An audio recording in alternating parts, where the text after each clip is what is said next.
Dediquem de mitjana 4 hores i 10 minuts al mòbil cada dia. I en joves d'entre 18 i 24 anys, la mitjana ja arriba a 6 hores i 43 minuts. No és una sorpresa, el mòbil resulta practiquíssim per fer moltes coses del dia a dia, des de la llista de la compra fins a documentar la teva vida. No obstant, aquesta estadística també inclou un ús molt menys pràctic, l'economia de l'atenció. Emmascarades com a xarxes socials per connectar amb amics i influencers, passem hores cada dia en plataformes dissenyades per captar la nostra atenció al màxim temps possible i treure'n benefici econòmic. Si ara mateix mires l'ús que fas del mòbil, segurament veuràs que aplicacions com Instagram, TikTok o Twitter són les que hi passes més minuts cada dia. I és normal, algunes de les millors ments del món treballen en grans empreses amb l'objectiu de fer aquestes plataformes cada cop més addictives. Però com ho fan per controlar les nostres vides d'aquesta manera? Per què són tan irresistibles? Aquestes empreses ens acostumen a dir que la seva missió és alguna cosa així com inspirar creativitat i compartir alegria. Aquest és literalment el mission statement de TikTok. Però a l'hora de la veritat no deixen de ser empreses que tenen com a objectiu maximitzar els seus ingressos i beneficis. Com ho fan això? A través dels anuncis. Necessiten ensenyar-nos més anuncis i que els anunciants paguin més diners per anunciar-se. I això només es pot aconseguir tenint més usuaris que estiguin més temps fent servir TikTok. És per això que aquestes aplicacions estan dissenyades per ser tan addictives. I parlo de TikTok com podria parlar pràcticament de qualsevol xarxa social, però recentment es va publicar una mica com és l'algoritme de TikTok, així que el farem servir com a cas d'estudi per aquest vídeo.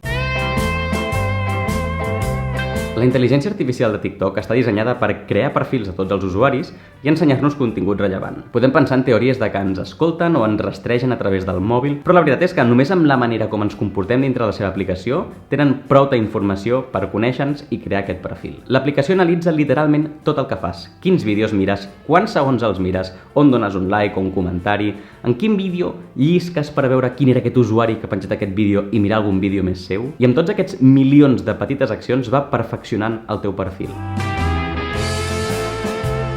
Va identificant que a fulanito li agrada les receptes, el fitness i els cotxes i que a menganito li agraden els animals, el maquillatge i els viatges. Et coneix extremadament bé, segurament saps si tu ets heterosexual o homosexual sense tu mai haver-li dit.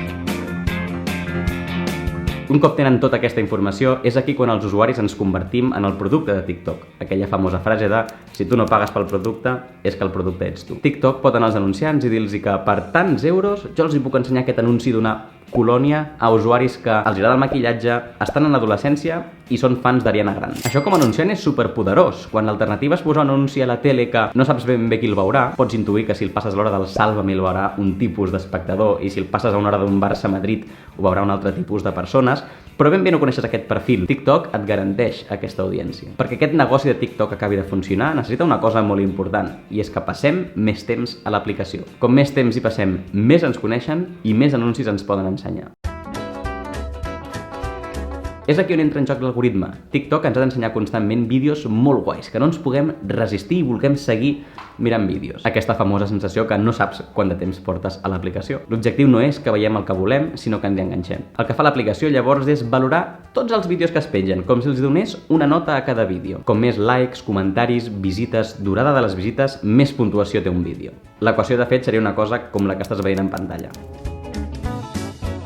A partir d'aquí, només ens falta creuar els vídeos ben puntuats amb els perfils usuaris que hem creat abans. Un vídeo d'una recepta amb molts likes, molts comentaris i que la gent mira una mitjana de 17 segons, li ensenyaré a fulanito que sé perfectament que és un contingut que li agradarà. Un vídeo d'una noia que s'està maquillant amb una cançó d'Ariana Grande de fons, li ensenyaré a menganito que sé que a menganito li encanten aquests vídeos. Ara bé, l'algoritme no és tonto, sap que si m'ensenya vídeos que m'agraden tota l'estona, m'avorriré ràpidament. Així que anirà combinant vídeos de receptes amb vídeos de cotxes, vídeos de fitness, vídeos de balls, a veure si potser em comencen a agradar els balls. De manera que jo no sé si el pròxim vídeo que veuré és un vídeo que m'agradarà o no. És probable que sí, però no ho sabré fins que vegi un vídeo més. És una sensació semblant a estar fent swipes a Tinder, que no saps si la següent persona serà un match o no i tens aquesta sensació addictiva de voler passar més persones. I mentre seguim buscant aquest següent vídeo increïble, aprenen més de nosaltres i ens colen uns quants anuncis. Vist això, doncs està molt clar que és el que vol TikTok, que és que hi hagi més persones passant més temps a l'aplicació. I això que diuen ells d'inspirar creativitat i compartir alegria és segurament un efecte secundari. Algunes persones s'inspiraran o descobriran alguna idea divertida i algun usuari agafarà una depressió monumental per comparar-se constantment amb altres persones i preguntar-se per què no té aquell cos. Si el que tu vols és créixer a TikTok o alguna d'aquestes xarxes socials, el que has de fer és donar-los exactament el que volen. Ajuda'ls a que més gent s'enganxi a l'aplicació. Com pots fer això? Publica molt de contingut. Si et fixes, els comptes més exitosos a TikTok o amb Reels publiquen 4, 5, 6, 7 vídeos en un mateix dia. Això és totalment diferent al que havíem après que s'havia de fer Instagram fa uns anys enrere. Fes contingut que la gent s'enganxi i el vulgui veure fins al final. Per exemple, són molt populars aquests vídeos que és una merda, però et posen allà, espera el final increïble i tu t'enganxes i el mires com 15 segons i després no passa res. Segueix les tendències. Si ara tothom està ballant l'última cançó de Bad Bunny, fes també el teu ball de Bad Bunny. Segurament és un contingut que fa match amb molts d'aquests perfils d'usuaris que hem dit abans. I finalment, utilitza coses noves de TikTok. Per exemple, jo que sé, que vagin un filtre que et posa cara de bebè. TikTok vol promocionar que es facin servir el que ells llancen i així que qualsevol usuari que ho comenci a fer servir és probable que ho ensenyi a tota l'altra massa de gent.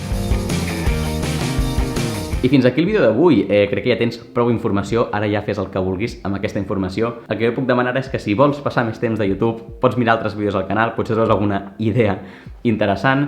Pots deixar un like, un comentari, acabes d'aprendre que això ajuda a que aquestes idees arribin a més persones. I res més, comparteix el vídeo si creus que a algú li pot interessar conèixer això i ens veurem la setmana que ve amb un nou vídeo. Adeu!